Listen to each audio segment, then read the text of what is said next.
एक बात आपको बताएं, हमारे धर्मों में इंसान को सर्वश्रेष्ठ बताया है कि सबसे श्रेष्ठ इस धरती पे अगर कोई प्राणी है तो वो है मनुष्य। हिंदू धर्म में कहा है सर्वश्रेष्ठ, अति उत्तम जून, सरदार मुखिया जून। इस्लाम धर्म में बोला गया खुद मुख्तियार जून। सिख धर्म में कहा गया सर्वश्रेष्ठ सरदार मुखिया जून। और इंग्लिश फकीर भी यही कहते हैं कि इंसान जैसा कोई दूसरा नहीं। पर सोचने वाली बात है कि इंसान ऐसा क्या कर्म करता है जिससे कहा जाए कि वाकई जो गुरुओं ने, पीर पैगंबरों ने, ऋषि मुनियों ने कहा है वो सही है कि वाकई इंसान जैसा कोई नहीं है। देखते हैं आदमी और जानवर, पशु पक्षी में क्या फर्क है। अगर निगाह मार के देखें तो पशु पक्षी भी खाते पीते हैं और जानवर भी खाता पीता है। फर्क मात्र इतना है, इंसान जब चाहे जैसा चाहे वैसा खाने की कोशिश करता है और जानवर पक्षियों को जब मिल जाए, जैसा मिल जाए, उसे खा के पेट भरने की कोशिश करते हैं। मकसद तो दोनों का एक ही है, मतलब तो दोनों का एक ही है, अपना पेट भरना, अपने लिए ताकत पैदा करना। तो घर परिवार जानवरों का घर होता है, घोंसले होते हैं पक्षियों के, उसी तरह आदमी का भी घर होता है। बाल बच्चे आदमी के, जानवर पक्षियों के भी होते हैं। फर्क क्या है? जीते जी जानवरों की मलमूत्र काम में आती है और मरने के बाद हड्डियां, चमड़ा सब काम आ जाता है। आदमी का जीते जी मलमूत्र संभालने में साइंटिस्ट लगे हुए हैं, कैसे संभालें, इतना बढ़ता जा रहा है। और मरने के बाद हड्डियां संभालने पे भी टैक्स लगता है। जाओगे वो पहले ही ले लेंगे, आजा आजा तू हमारा ग्राहक है, निकाल, कितने निकालेगा। तो हड्डियां समेटने में भी पैसा लगता है। तो इस लिहाज से देखें तो जानवर आगे हैं। पर शायद आदमी सोचे, साइंस में, विज्ञान में आदमी ने बहुत तरक्की करी है, सुख सुविधा के साधन बन गए हैं। तो साइंस ने कितनी तरक्की की है, गाड़ियां हैं, कारें हैं। क्या ऐसा पशु कर सकता है? ना जी ना, पशु नहीं कर सकता। पर आपको सुख सुविधा के साधन तो विज्ञान के नजर आ गए। पर अगर आज कहें कि आदमी बारूद के ढेर पे बैठा है, सारी दुनिया बारूद के ढेर पे बैठी है, तो गलत नहीं होगा। क्योंकि एटम, परमाणु, अणु, हाइड्रोजन जो बम बन रहे हैं, ऐसा खतरा जैसा आज आदमी को आदमी से है, क्या आदमी को पशु से हो सकता है? कभी नहीं हो सकता। सोच भी नहीं सकते पशु। तो फिर भी पशु आगे निकल गए, आदमी तो फिर पीछे रह गया। फिर धर्मों में क्यों कहा कि आदमी सर्वश्रेष्ठ है, अति उत्तम है, सरदार जून, मुखिया जून, सर्वश्रेष्ठ जून? क्यों? एक कारण है, आदमी इस मृत्युलोक में, इस घोर कलयुग में अगर चाहे तो भगवान को यहां वहां दोनों जहान में देख सकता है, जबकि पशु पक्षी चाहते हुए भी उसे नहीं देख सकते। आदमी को भगवान ने यह ताकत दी है, अगर भगवान का नाम जपे, जीते जी गम, दुख, दर्द, चिंता, बीमारियों से मुक्ति, मरने के बाद आवागमन से मुक्ति आदमी को मिल सकती है, जबकि देवी देवता को भी नहीं मिल सकती, पशु पक्षियों की तो बात छोड़ो। इसलिए आदमी को हमारे गुरुओं ने, ऋषि मुनियों ने, संत पीर पैगंबरों ने सर्वश्रेष्ठ कहा।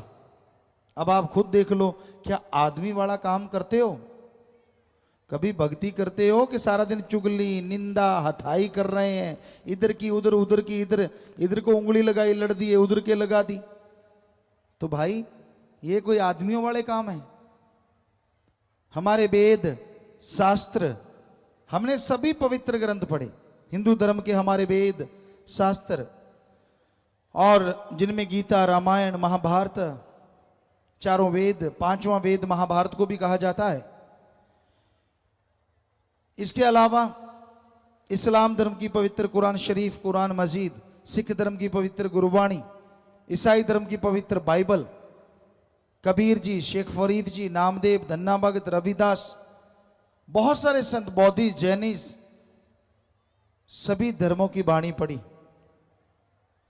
बिश्नोई धर्म के जांबा जी, उनकी वाणी पढ़ी, उनका गुटका पढ़ा। तो सभी धर्मों की वाणी पढ़ी। सारे धर्मों में यही कहा गया है जो हम आपको आज बताएंगे। 100% यही बात आती है कि आदमी कहलाने के हकदार तो ही हो अगर आदमी वाला काम करो, वरना शैतान से भी आप आगे हो। कई लोग आदमी सोया पड़े हैं, उनको मार दिया, किसी को तड़पा दिया, चंद नोटों के लिए किसी के बेटे को उठा लिया, भाई ने भाई को मार दिया। शैतान भी शर्मा जाता है, वो भी बच्चों पे हाथ नहीं उठाता था। आज आदमी शैतान का बाप बना हुआ है। अपनी मां की संभाल नहीं, अपने बाप की संभाल नहीं। कई लोग हमारे पास आते, गुरुजी प्रसाद दो। किस लिए भाई? मेरे मां बीमार है, उसकी मुक्ति हो जाए। हमने कहा ऐसा प्रसाद तो हमारे पास नहीं जिसको दें वो मर जाए। आप मारना चाहते हो? कहता नहीं, वो टट्टी पेशाब चारपाई पे करता है। तो हमने कहा जब बचपन में तू करता था तब तेरी मां ने तो नहीं कहा कि इसकी मुक्ति कर दो? वो तो नहीं बेचारी बोली कि इसका रोज टट्टी पेशाब कर उठाना पड़ता है, दिन को भी रात को भी, कोई प्रसाद दे दे बेड़ा पार कर दे? वो तो नहीं बेचारी बोली। अब उसका तुझे उठाना पड़ गया तो अब तू कहता है कि वो मर जाए। लानत है ऐसे औलाद पे। कहां चली गई हमारी संस्कृति? हमारे धर्मों में तो यही शिक्षा है। अरे बचपन में मां बाप टट्टी पेशाब उठाते हैं। हमारा धर्म, हमारे देश में यही संस्कृति है। जब वो बुजुर्ग हो जाएं तो उनके बेटे बेटियां उनके हाथ की लाठी बने और उनको बच्चों की तरह संभालें। यह है हमारी संस्कृति। ना कि उनको बूढ़ा कह के एक भूसे वाले कमरे में डाल दें, सूखा रोट खिलाएं। नहीं नहीं नहीं, मरने के बाद आप खर्चा करते हो, शर्म नहीं आती? जीते जी सूखे रोट दिए और मरने के बाद हलवा पूरियां खाओ जी, अपनी नाक का सवाल है। और जब वो जीते जी उनको नहीं खिलाए तब नाक किधर गई थी?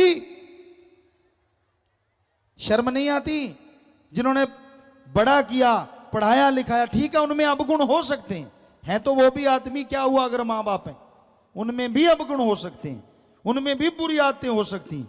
आपकी नहीं बनती तो राड़ से बाढ़ अच्छी, अलग रहो, लेकिन उनको कभी बुरा ना कहो और उनकी सेवा से मुंह ना मोड़ो। जितना हो सके उनकी सेवा करते रहो। घर से सेवा शुरू करो, फिर करो समाज की सेवा। पर आज का युग ही ऐसा है।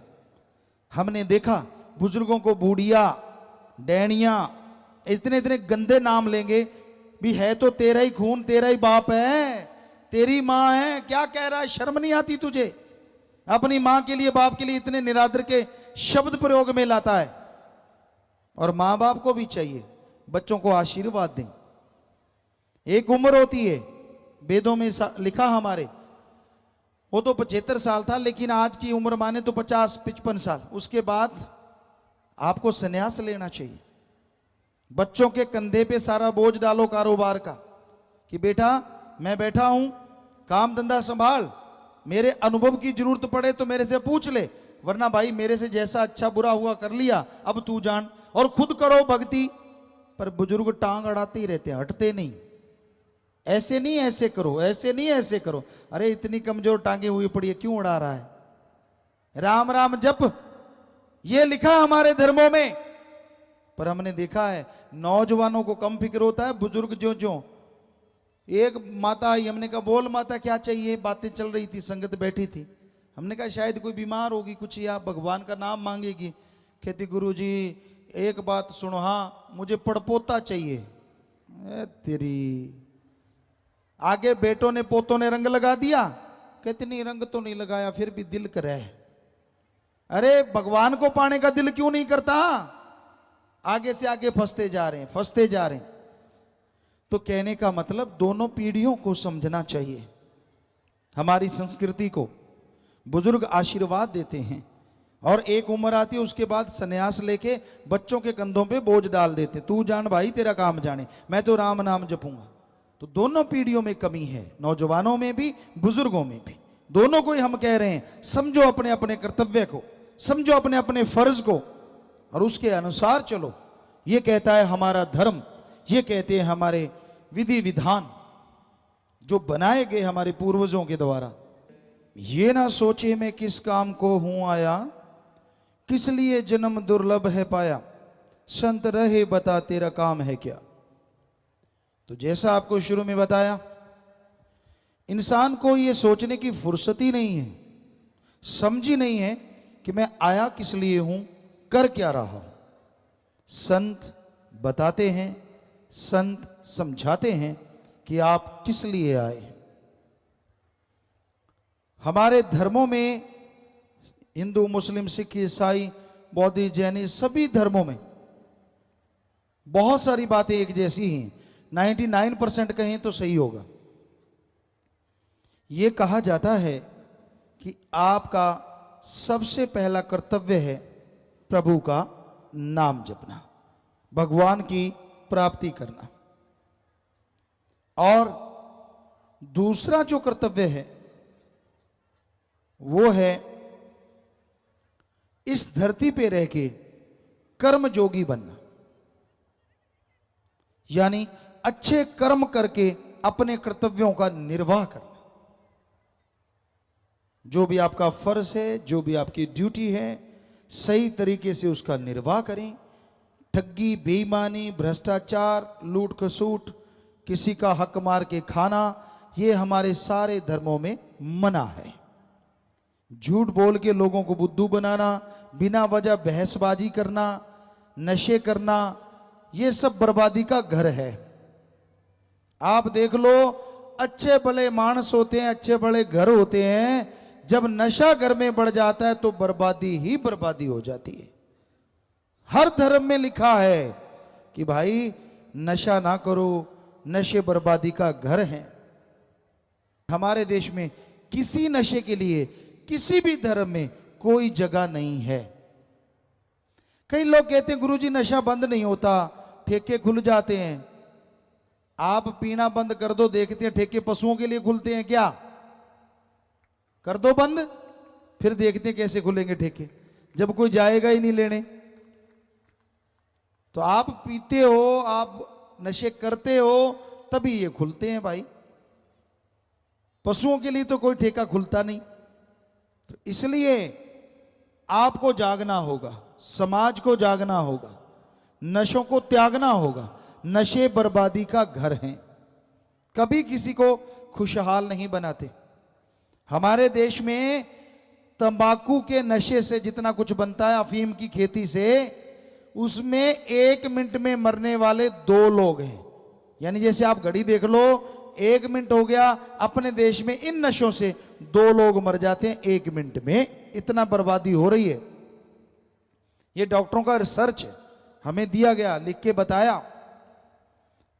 तो भाई ये बड़ी दुखद पहलू है। हमारा देश धार्मिक देश कहलाता है और इस धार्मिक देश में सबसे ज्यादा लोग जो मर रहे हैं वो अधर्म का कर्म करके, यानी नशे करके। धर्म कहता है नशा करो, धर्म नशा करने से रोकता नहीं। नशा करो और डट के करो, पर राम नाम का करो, अल्लाह की इबादत का करो, वाहिगुरु की याद का करो, भगवान की भक्ति का करो, करो जितना मर्जी। फर्क क्या है दोनों नशों में? अब दुनिया के नशे जितने करोगे, शरीर बर्बाद, तन बर्बाद, मन बर्बाद, आत्मा बर्बाद, परिवार बर्बाद, घर बर्बाद और कुल का नाश। और राम नाम का नशा करोगे, समाज में इज्जत, शरीर तंदुरुस्त, अंदर सुरूर, चेहरे पे नूर और कुलों का उद्धार हो जाएगा। जमीन आसमान क्या, कहीं भी मुकाबला नहीं। इतने जबरदस्त है राम नाम। अल्लाह मालिक की भक्ति इबादत का नशा करो तो सही। लोग पूछते फिरेंगे क्या खाते हो, इतनी खुशी कैसे है। आजकल खुशी लाने के लिए क्लब बने हैं बड़े बड़े महानगरों में, और वहां पैसा लेते हैं और हा हा ही हु हु। अब आपके सामने कोई हा हा करेगा तो आपको भी हा तो हो गई, पर ऊपर से हा होने से अंदर के गम नहीं मिटा करते। और जब अंदर खुशी होती है, चेहरे पे जबरदस्ती खुशी आ जाती है, रुकती ही नहीं। चेहरा नूर से मालो माल हो जाता है और नूरो नूर हो जाता है।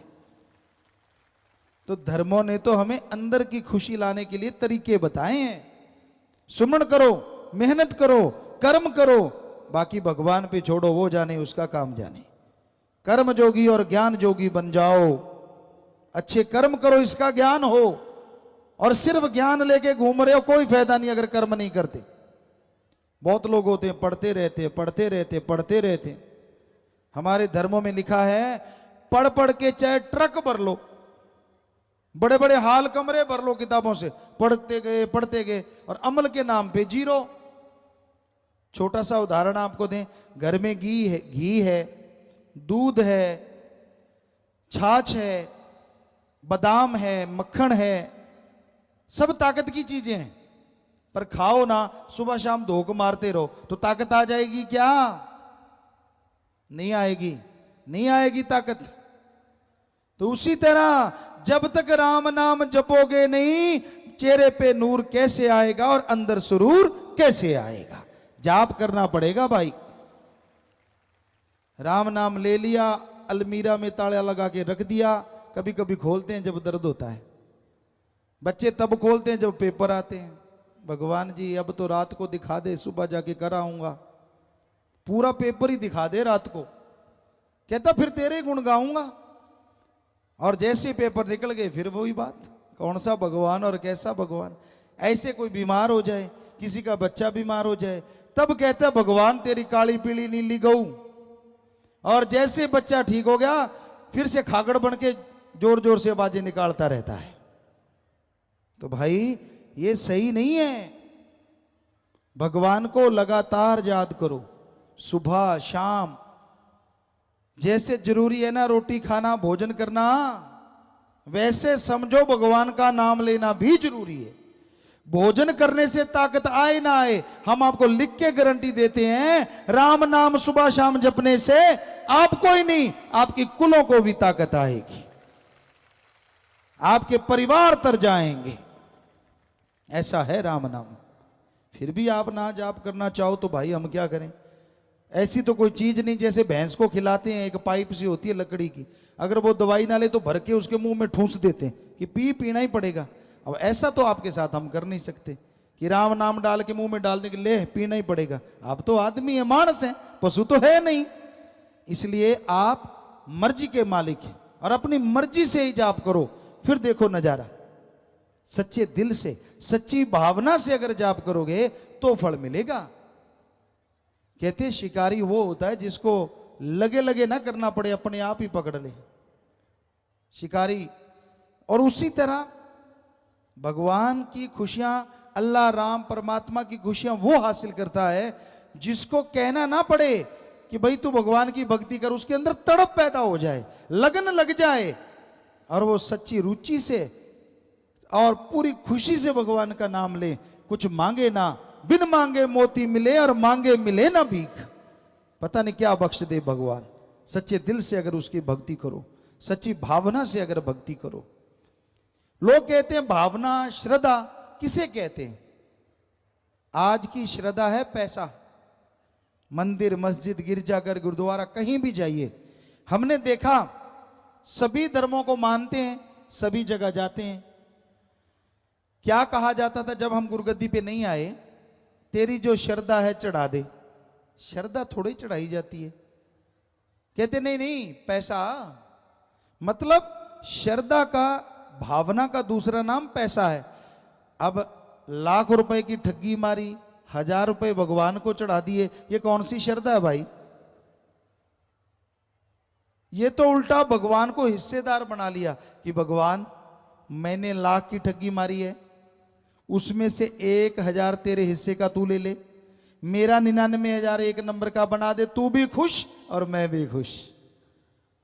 ये तो उल्टा भगवान को हिस्सेदार बना लिया ठगी में। इतना कम हिस्सा आदमी आदमी से नहीं लेता, वो भी कई परसेंटेज ढूंढता है, 10 20 30। ऐसे थोड़ी ना कि इतने से काम चल जाएगा। पर हकीकत ये है वो 1000 भी भगवान नहीं लेगा, आपने चढ़ाया और आपके जैसे कि उठा के खा जाएगा। आप खुश कि मैंने मालिक को दे दिया और वो खुश मैंने मालिक से ले लिया, बीच में ही रगड़ा रगड़ी, मालिक तक एक पैसा नहीं गया। तो ये भावना नहीं है, ये श्रद्धा नहीं है। सच्ची भावना कौन सी होती है? मालिक ना करे, जैसे आपका कोई बेटा बीमार हो जाए और आप उससे बहुत प्यार करते हैं, बहुत श्रद्धा है उसके लिए, बहुत भावना है, आपकी आंखों से अपने आप आंसू चल पड़ते हैं, आपका दिलो दिमाग तड़प जाता है, आप व्याकुल हो जाते हैं, रोते हैं, तड़पते हैं। ये है श्रद्धा, ये है भावना बाप और बेटे की। यानी आप अपने औलाद के लिए इतनी श्रद्धा रखते हैं, इतनी भावना रखते हैं, रुपए में 100 पैसा आप अपने बेटे के लिए श्रद्धा रखते हैं। ऐसी ही श्रद्धा, ऐसी ही भावना आप भगवान के लिए रुपए में 15-20 पैसे बना लो, गारंटी हम देते हैं भगवान के दर्शन आपको जरूर होंगे। ये है सच्ची श्रद्धा, सच्ची भावना। पैसे का नहीं भूखा भगवान, खाने पीने का नहीं भूखा। कभी भगवान को खाते देखा है? कभी नहीं खाता। लड्डू पेड़े हलवा चढ़ाया और खुद ही रगड़ गए। मैं तो बकरा चढ़ाऊंगा देवी को। बकरा, बकरा क्या चढ़ाएगा? मुंडी काट के देवी को दे दी जिसमें खोपड़ है, मांस नहीं है अच्छा, और अच्छे मांस वाला हिस्सा खुद रगड़ गया। देखो होता है कि नहीं ऐसा? बताओ सच, ऐसा ही होता है। देना तो पूरा बकरा दे, कोई नहीं देता, क्योंकि हमने धर्मों में पढ़ा है देवी देवता फरिश्ते कभी निर्दोषों को तंग नहीं करते। तो बेचारे बकरे छतरों ने तो किसी का बुरा नहीं किया होता, वो तो निर्दोष हो गए, वो तो निर्दोषों का साथ देते हैं देवी देवता। तो ये आपका ही बनाया हुआ प्रोग्राम है कि उसको ये दे के खुश कर लेंगे, क्योंकि खुद खाना है उसके नाम पे।